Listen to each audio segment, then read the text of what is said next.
E agora eu vou chamar a doutora em Direito Internacional, Priscila Caneparo, que chega para repercutir essa crise na Síria. Professora, queria dizer, é a primeira vez que eu vou conduzir uma entrevista com a senhora, mas eu te assisto muito, gosto muito das suas colocações, das suas informações.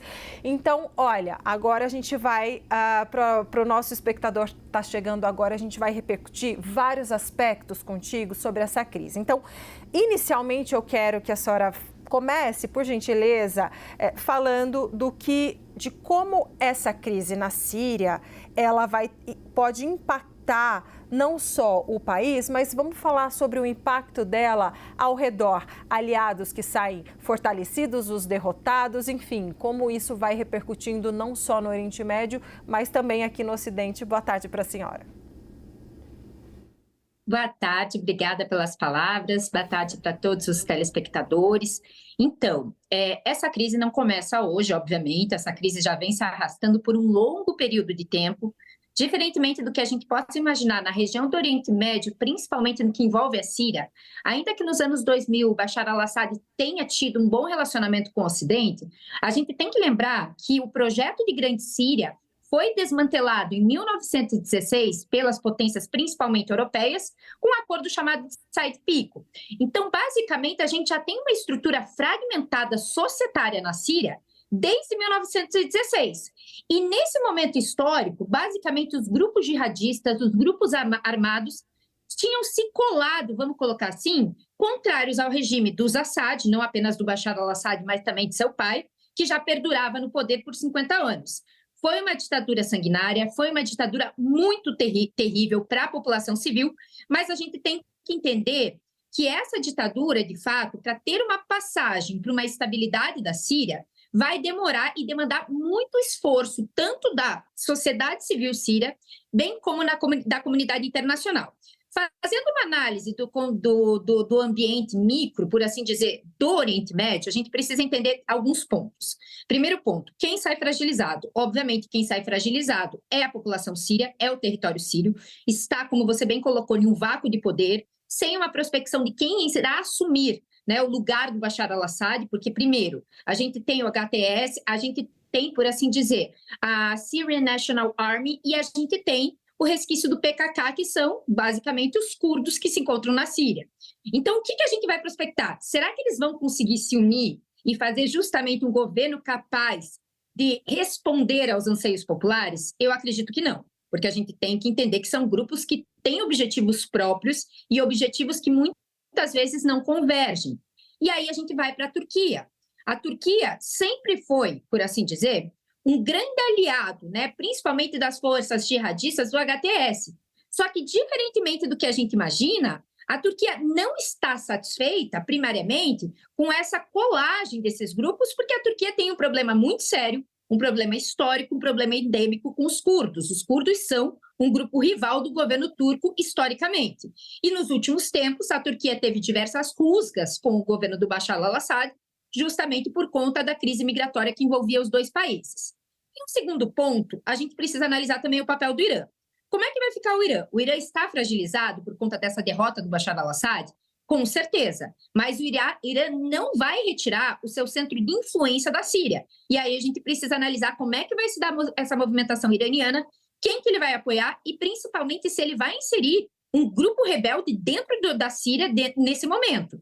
E o último ponto, obviamente, aí a gente vai tanto em um paralelo Ocidente-Oriente.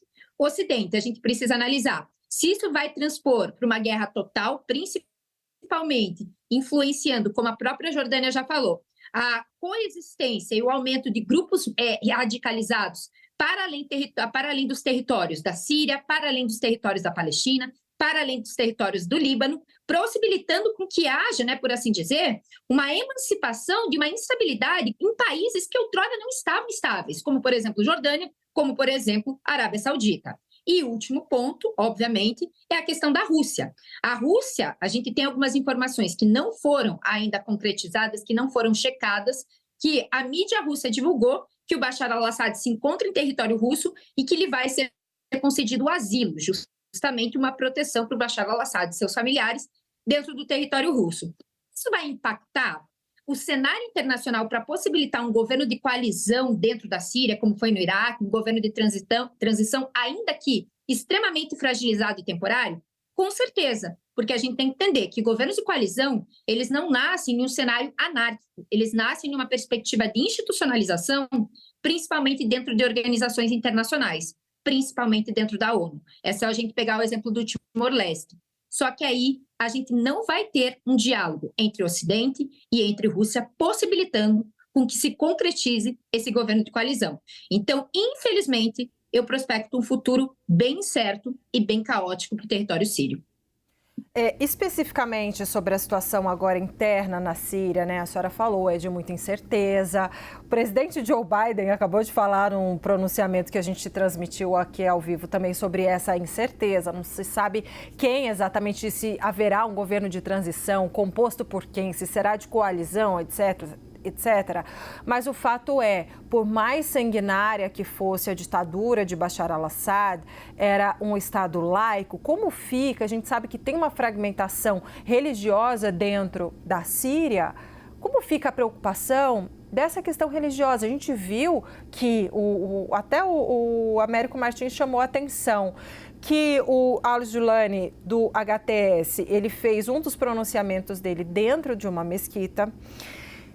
Como fica a preocupação dos grupos religiosos, dos cidadãos que seguem diferentes religiões dentro da Síria, nesse cenário de incerteza? Porque, enfim, a pegar como exemplo de países vizinhos e países do Oriente Médio, professora. A sua pergunta é extremamente importante, porque a maior preocupação hoje, no contexto de sociedade internacional, é justamente que o HTS e esses grupos islâmicos radicais, os jihadistas, venham a perseguir as minorias étnicas que se encontram dentro da Síria. E aí eu pontuo os cristãos ortodoxos, que estão em um número minoritário, mas estão presentes nessa sociedade e possuem uma relevância numa perspectiva de composição síria, e também, basicamente, os curdos. Os curdos são perseguidos em 7 estados que compunham o antigo Kurdistão, principalmente na Síria. Ainda que eles estivessem nessa colagem com os grupos armados contrários aos regimes, a gente sabe que a minoria curda é uma minoria extremamente perseguida dentro do Oriente Médio. Então, a pressão que se tem justamente em relação ao HTS é como vão ficar esses papéis das minorias. Só que a gente tem que fazer uma análise mais profunda, e eu acho, sim, que vai haver uma repressão, que vai haver uma violação de direitos humanos e que, principalmente, pode abrir as portas para um possível genocídio desses grupos minoritários. Porque o HTS, quando fez esse discurso dentro de uma mesquita, ele prospectou justamente a instauração de um regime baseado na Sharia. O que seria a Sharia? Uma interpretação muito radical, uma interpretação até dicotômica do que diz efetivamente o Corão ou Alcorão. Então, a gente tem que entender que aqui o problema não é o islamismo. O problema é justamente essa radicalização e essa interpretação totalmente errada, totalmente voltada para uma violência do que vem a ser os preceitos islâmicos, até para a gente não criar uma islamofobia dentro de uma perspectiva ocidental.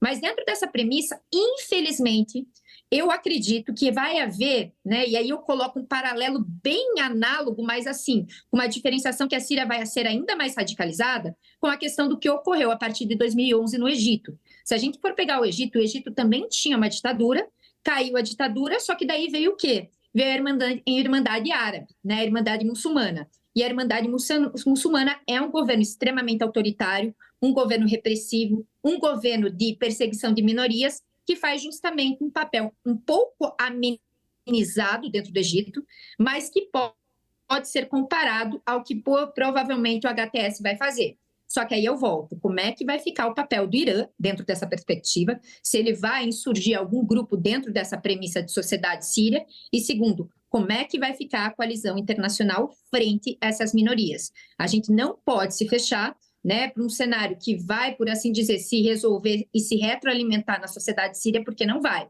A única informação que a gente tem do HTS que dá um certo alívio é que eles não vão atacar as forças das organizações das Nações Unidas que se encontram dentro desse território. Esse é o primeiro ponto. Se vai se consolidar, a gente não sabe. Só que tem mais um problema, né, que é o papel que a gente ainda não falou, o papel de Israel. Existem informações que não foram ainda confirmadas por Israel, que hoje teve um bombardeio aéreo na capital da Síria, em Damasco. e muita gente está falando, a mídia internacional está falando que vem um ataque de Israel. Então, assim, é uma ebulição social, uma ebulição militar que se encontra na Síria, que o Oriente Médio e mais toda a sociedade internacional está muito receosa do quais serão os próximos acontecimentos, não apenas na Síria, mas em países que possuem uma certa estabilidade, como, por exemplo, a Jordânia. Exatamente, e citada, país inclusive citado por Joe Biden no discurso dele de agora há pouco lá na Casa Branca. Eu queria, ainda falando internamente da situação na Síria e sobre esses aliados, quer dizer, a Rússia não quis ou não pôde ou não conseguiu, de fato, não participou de nenhum tipo de resistência, né? Até pela situação, pelo comprometimento que tem militar, armamentício com a Ucrânia. Agora, há bases militares e aéreas, né? Da Rússia na Síria. A senhora comentou sobre a promessa, né, de respeitar ali as unidades da ONU, etc. E essa situação das bases da Rússia, isso é uma preocupação? E se essas bases forem atacadas, né, não houver ali um respeito ali a essas bases, a esses comprometimentos, se eles não respeitarem, o que pode acontecer? Um eventual ataque a essas bases russas, professora? A gente tem que entender que a gente está em um momento de ruptura. Um momento de ruptura, basicamente, faz com que nós, nesse atual momento do HTS, esqueçamos todos os acordos que, porventura, o governo do Bashar al-Assad firmou com outros países. Então, obviamente, essas bases militares, aéreas, navais, que se encontram em território russo, que se encontram, desculpa, em território sírio, em detrimento justamente de concessão para a Rússia, a gente tem que entender que foi firmado em um contexto de Síria governada por Bashar al-Assad. Eu acho, assim, praticamente impossível que o HTS não ocupe essas bases militares russas, essas bases militares aéreas, navais e terrestres também da Rússia em território sírio, porque eles vão respaldar justamente numa perspectiva que o governo Bashar al-Assad não corresponde mais à realidade de soberania interna da Síria e, por consequência, o território sírio está sob seu domínio, não mais sob domínio daquilo que foi acordado justamente pelo governo de Bashar al-Assad. Só que aí a gente tem duas prospecções e dois caminhos que podem ser tomados. O primeiro caminho é a Rússia levar essa questão para a ONU, levar para o Conselho de Segurança. Mas a gente tem que entender que nunca essa questão vai ser aprovada por Estados Unidos, por França, por Inglaterra, porque, de fato, não existe nenhum movimento dialógico capaz de se chegar a um consenso ou de se chegar a um debate sobre essa questão. E a segunda alternativa é justamente a Rússia invadir terrestremente a Síria, o que eu acho muito improvável por conta de todo o contingente militar e todo o contingente econômico voltado para a guerra está muito mais hoje em vistas da Ucrânia do que efetivamente em território sírio. Então, o que eu acredito é que nesse primeiro momento, de fato, a Rússia vai acabar perdendo essas bases em território sírio.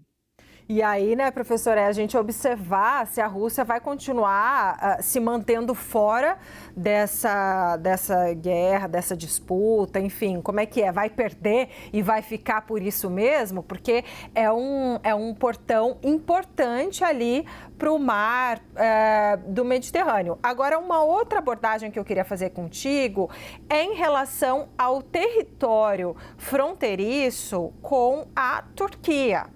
Né, porque a gente sabe ali que é uma situação deflagrada na região e se há risco de disputa na sua avaliação. Em cada momento histórico que nós temos, né, um contexto de revolta, um contexto de ruptura, sempre há risco territorial. Isso é muito importante deixar claro. E nessa fronteira com a Turquia, existe um problema histórico desde a Primeira Guerra Mundial, que é justamente pelo Tratado de Sèvres, justamente o desmantelamento do Estado do Kurdistão.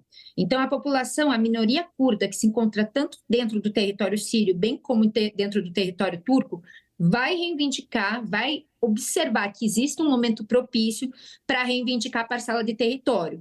E, infelizmente, principalmente dentro da Turquia, nós temos uma repressão muito forte em relação a esses curdos.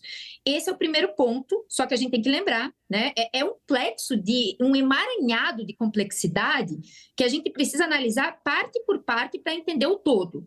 Esses curdos, eles são apoiados principalmente no Iraque pelas forças de coalizão ocidental. Existe uma região neutra no norte do Iraque que foi concedida a esses curdos justamente pela ONU, né, encabeçado pelos Estados Unidos. Então, eu acredito que vai haver, sim, uma grande perseguição aos curdos, principalmente pela Turquia, tá? Se porventura esses curdos vierem justamente a passar para o território turco e reivindicarem uma parcela de território. Esse é o primeiro ponto.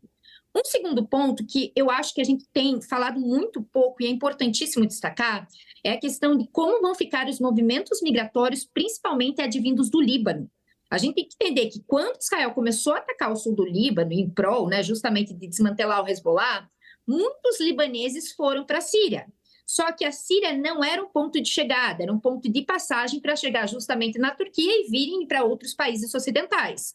E foi por isso que ocorreu rusgas entre o governo turco e o governo de Bashar al-Assad, porque o governo turco acabou por fechar boa parte de suas fronteiras para o ingresso desses movimentos migratórios. Como é que vai ficar agora? A Turquia vai fechar definitivamente seu território? E existe até uma argumentação aqui plausível, se a gente for pensar em termos de segurança nacional. Né? Esse é o segundo ponto que a gente tem que analisar, porque a gente está falando em movimentos migratórios advindos de outro contexto do Oriente Médio que também vão ser impactados por conta dessa crise na Síria. E, por último, que eu acho também importantíssimo, é se vai ocorrer uma retroalimentação por conta desse conflito, por conta dessa situação síria, de movimentos radicais dentro da Turquia. Se ocorrer uma retroalimentação de movimentos radicais dentro da Turquia, coloca-se em risco não apenas o Oriente Médio, mas também a Europa, porque a gente sabe que muitos dos movimentos radicais que têm célula na Europa, eles vêm do contexto de território turco. Nossa, a senhora pontuou aqui muitas coisas, muitas abordagens interessantes que a gente não tinha feito aqui. Essa questão da migração dos libaneses, né? Agora, para fechar, professora, eu queria falar sobre outros grupos que, de certa forma, saem enfraquecidos um pouco com essa... A queda do regime de Assad, isso, claro, não sou eu que estou falando, o próprio Joe Biden disse, né? Ele fala, olha, a Rússia sai enfraquecida, a Rússia não